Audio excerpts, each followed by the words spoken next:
من مسائل الدرس الثاني. مسائل الدرس لما فات نرى مسألة لما فات مميزات هذه السورة. وان سورة الفاتحة سورة وان برور الدبر لها مزية ولا لا؟ ما مزية كم كم؟ والنسي الدبر مع الفاظ مع الفاظ الدليل.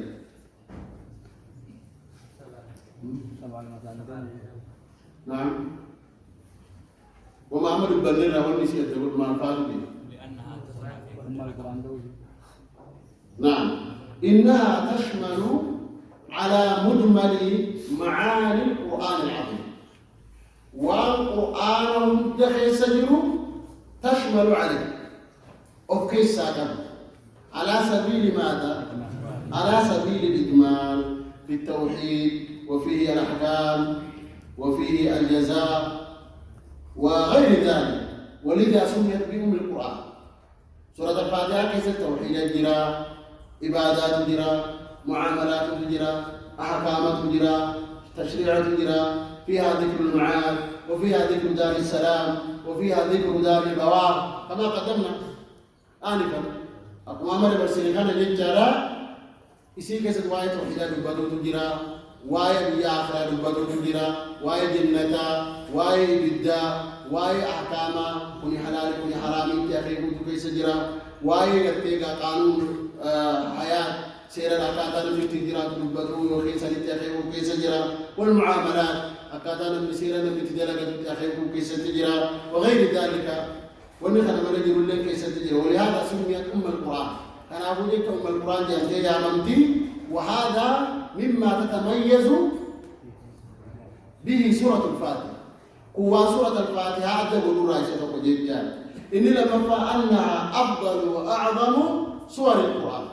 الرد في الرد أنا سورة والقرآن أتيجت كما في حديث أبي سعيد بن المعلى لأعلمنك أعظم سورة في القرآن. والحديث صحيح رواه البخاري وغيره. هذه لكم صحيح به. كان ملمس نبي ربي عليه الصلاة والسلام روايات المزيفين نسائل وديسو كيستي إن الله لم ينزل في التوراة ولا في الإنجيل ولا في القرآن أفضل من سورة الفاتحة. إن الله عز وجل لم ينزل في التوراة ولا في الإنجيل ولا في القرآن أفضل من سورة الفاتحة. رواه الترمذي وأحمد. ربي توراة كيست، إنجيل كيست، قرآن كيست، سوراتك كسورة الفاتحة كانت هنبوغ لجنبي ربي صلى الله عليه وسلم. وهذا الحديث مما يدل على فضل وعظم سورة الفاتحة. وأنسى دركا سورة الفاتحة رتن بدل الرأي جدا.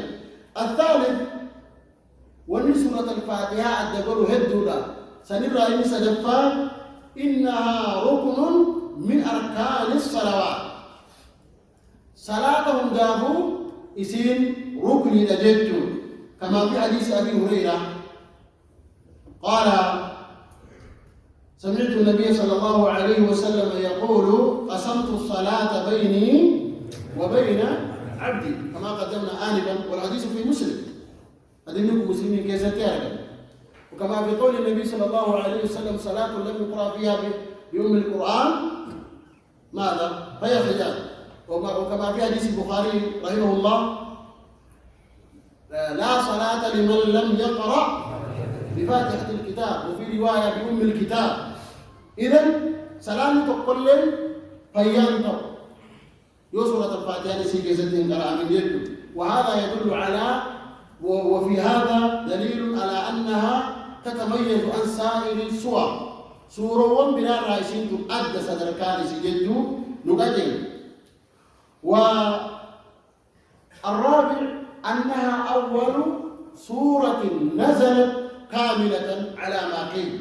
أكد يمدي سورة بوتوتاتي يلقب سورة الفاتحة هذا. الرابع الخامس أنها رقية عظيمة اسمتم دواب دور سورة الفاتحة ففيها علاج للقلب وعلاج للبدن علاج للقلب وعلاج للبدن قلبنا ما تبس والأنس قلبي لا كبت والأنس تاتي يوجد لمن قرأها وتدبرها وفهمها إسيتنا مجرد لفظي وفوق وصنتان لفظي إساء قرأي معنى إساء بيخي فهمي انظر لفظي قرأوا معنى بيكو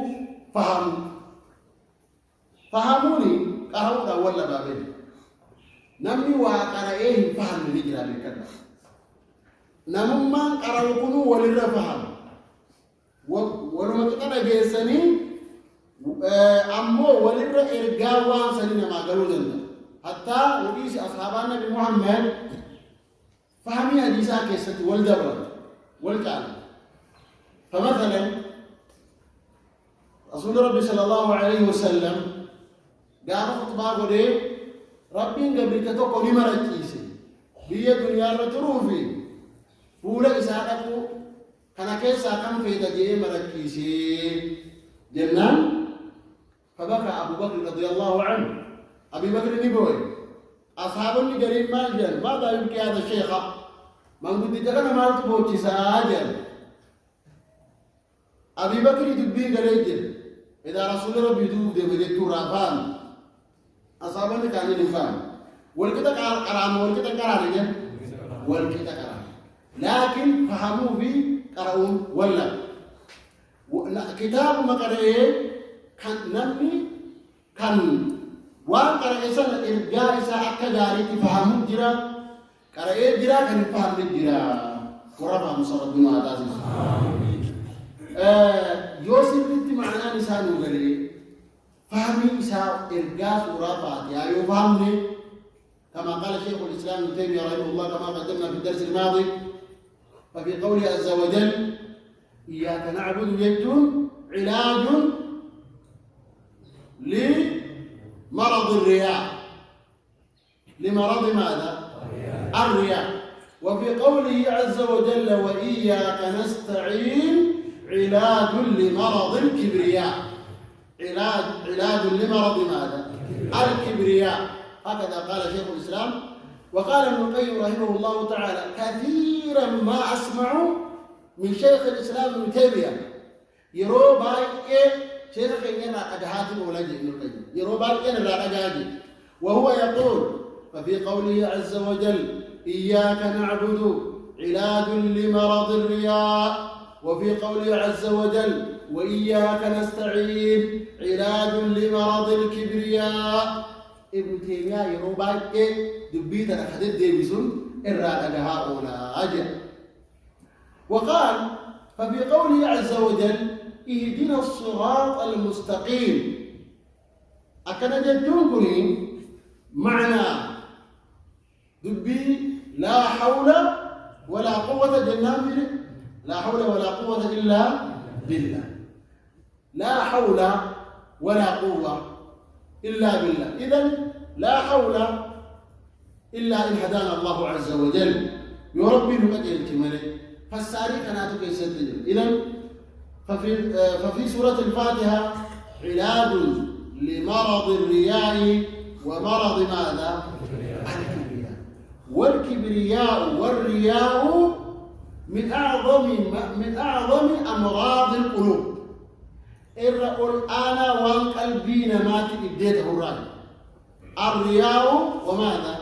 والكبرياء من أمراض القلوب إبدا وان قلبي كان اللي يوأك داري نيوال أنا مجدته نمت معنا يسير الكفار وكذلك في سورة الفاتحة علاج لمرض ماذا؟ الأبدان إبداك آماتي في الليل دواء كما في حديث من؟ أبي سعيد الخدري رضي الله عنه أبي سعيد الخدري دي ها؟ قال كان رئيس قريات الفني سورة الفاتحة يرد قرأني رئيس الدم ويفرني وما يدريك أنها ماذا؟ رقية اسمتني دواء جد ما تسبيسي لنا النبي ربي ففيه تعجب من النبي صلى الله عليه وسلم إسرع دار سبب كيس جلدية. إذا سورة الفاتحة رقية عظيمة اسم رقية بدنا بكلو وني رقيانا ما تو وني رقيانا ما تو يخاو دوانا ما تو قرآن بوتمتو شفاء رقية. وكذلك الأذكار المشروعة أذكار جرتين بمحمد الأخران وقول ببوتمتو مالي رقية جدا. لكن ونك أمير رقيانا ما توقني لا تنفع إلا بثلاثة شروط. شرطي سديهم ملي دوامته سواء كان سورة الفاتحة وسواء كان سائر السور وسواء كان الأذكار المشروعة الواردة من النبي صلى الله عليه وسلم. ذكر والنبي ربي لا تتبروتاته أقسم قرآن سورة الفاتحة فنده قرآن وانبروته شرطي سديهم ملي دوانا مانته. الشرط الأول شرطي سدين سنرى إني جلك أبا قابلية المحل.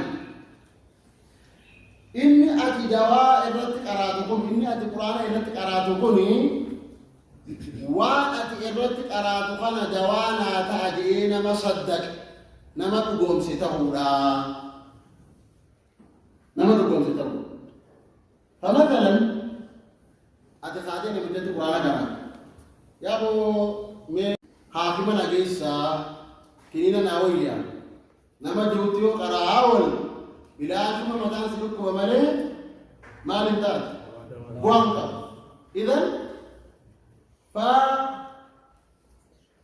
المشروعة من القرآن والأذكار رقية يقاول نمرة قرآمي سلا سببا فيادان ماتو قرآن تهنا ذكري برو تهنا خإني قرتي قادواسي تهو خإني نمتخلا قرتي بوافي دندو. شرطي سديد. الشرط الأول قابلية المحل نمتسن واسن كان صدقيك إيبالتو ما نسيرت قراء والتنيمي حاكمنا جيسا إرى حاكمنا ويا نما إرى كنينة أمن حاكمة إرى أمن يوته بوا إسان كبوجين تودا إنكم بلا شمت قراءة ملي سنفا يدمو هندن دوغويا. الشرط الثاني أهلية القارئ. شرطي لما فا نمت قرآن قرأوكم نبا قرآن قرأوا دا أهلي تيهاتو إنما يتقبل الله من المتقين. نما قرآن قرأوا دا أهلي دا نما قرتي قادوبا كافرا تهين منافقا تهين فليكن من أهل الإيمان والصلاح والرجاري نما داري درسا داري شيخ داري هذا وجدت. الشرط الثالث صلاحية القراءة. شرط سدفا وني أتقرأ تكوني دواته خطرته دواته خطرتهوني قرآنته يوخاو أذكار نبي ربي نوهما تهوكا فالله كان بقيمتي نجدي مالو نجدي مقابلني وانا الدعاء يو إرد قوم تتاب من العزائم وما أشبه ذلك. عزائم ما قولي ديني خجرني قرتقا مدرا جاهلية كيست ببريساني نمتي جولت بابا فنسان وانا كان يو قوم تتاب لا يكون ماذا شفاء ولا رقية. شفاء اللي انتو رقية اللي انتو وجدت. والخلاصة تنظم بالديوان دبرسين. وخلاصة المسألة الثانية أن لسورة الفاتحة مميزة. سورة الفاتحة وسورة والقرآن خمبرور إسي أدى ولد أبدي إسي سورة الفاتحة جدا والقرآن خيسة تجرو مجملا دبا وسورة الفاتحة خيسة تجرو سورة وكمبرور إباق رسالين ذكرت مفصلا تفصيلا دبا. فكل ما ذكر في سائر السور مفصلا فهو مذكور في سورة الفاتحة ماذا؟ مجملا. سورة الفاتحة كيست مجملا بالبدوي جراجة، وهذا مما يميز سورة الفاتحة، إن لما أفضل وأعظم سور القرآن. سورة الفاتحة قد سورة القرآن تجد إني سدفا إنها ركن في الصلاة، ركن صلاة. إني أفرفا سورة الفاتحة أول سورة نزلت كاملة، درى سورة كاملة تاتيبوتين. إني شنفا إنها ماذا؟ رقية.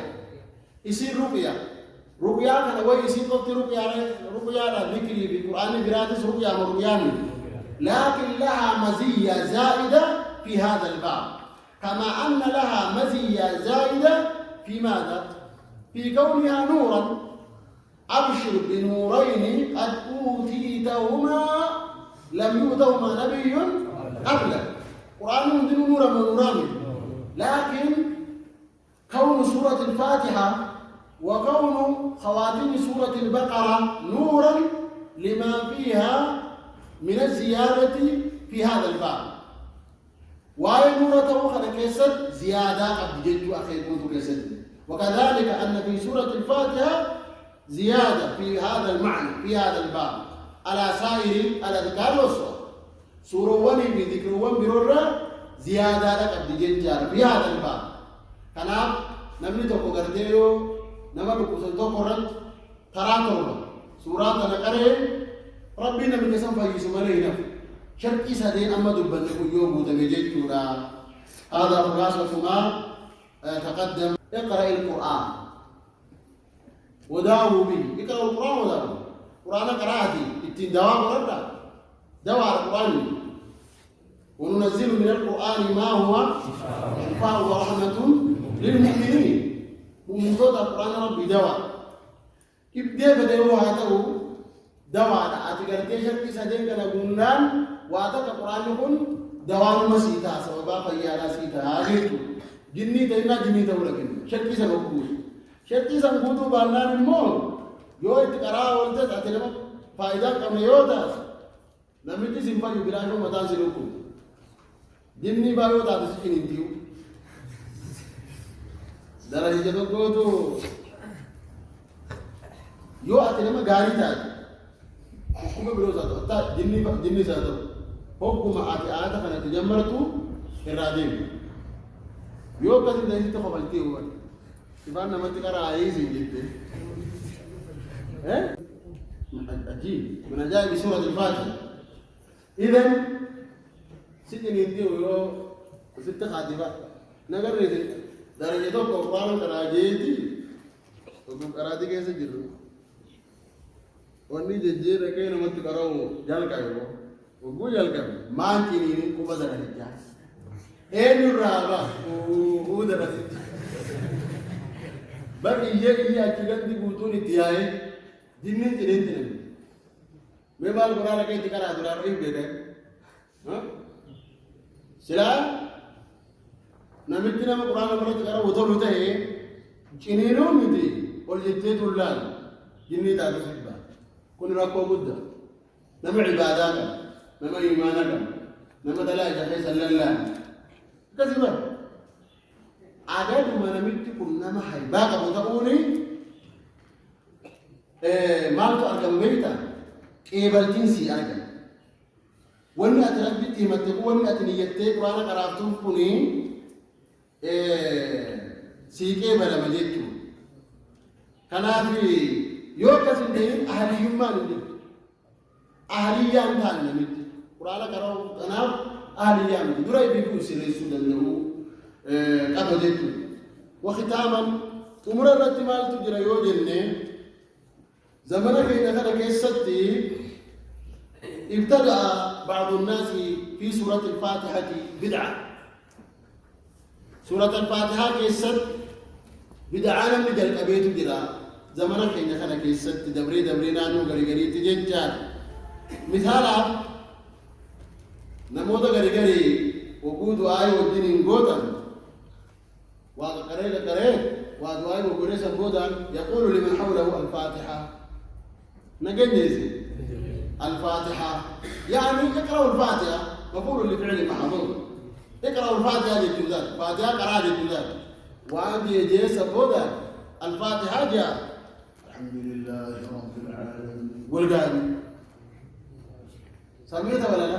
فكان يصير وهذا بدعة ابتدعها بعض الناس في هذه السورة وكذلك بعض الناس يبتدئ بها في خطبته وفي أموره نمي تقول خطبة جمال ودين دون فاتحة غير ودين سنبودا خطبات دي قرينا ما حكم أمر إسارة واتقوت سين ودين وقال أمري تقول بوديمو يقرأ سورة الفاتحة وهذا بدع لم ينقل عن النبي صلى الله عليه وسلم ما نقل عن النبي أنه يقرأ سورة الفاتحة عند ابتداء أمره أو عند ابتداء خطبته نبي ربي بك خطبة إساء جمعه ديمون بك أمري توقع أمره ولسان راحن تيجل قبو ديمون سورة الفاتحة قرأ خنجم إنك لم ولا بد من أن يكون للعبادة اتباع العبادة توقيفية تحتاج إلى الاتباع عبادة توقيفية اتباع التهاجم كرانة بين ربي ديمنا ديمو بربادا حالا كرانة بين ربي واد ديمنين نموني تقطوكو خانو وقوة دعاية كدليل راوة الفاتحة نمانجيان أكسما يرو خطبة جمعه ديمو دورا فاتحة قرأون يرو أمري تقطوكو ديمو دورا سورة الفاتحة قرأوني كل نبي محمد الله إنك كرم نوان ديم يكون خطأ وبدع كل دقوقرا بدعانا بكوانا كان على الردي بيان صوفي الدبا صوفي برباكيس على جدنا هذا وصلى الله على نبينا محمد وعلى آله وصحبه أجمعين.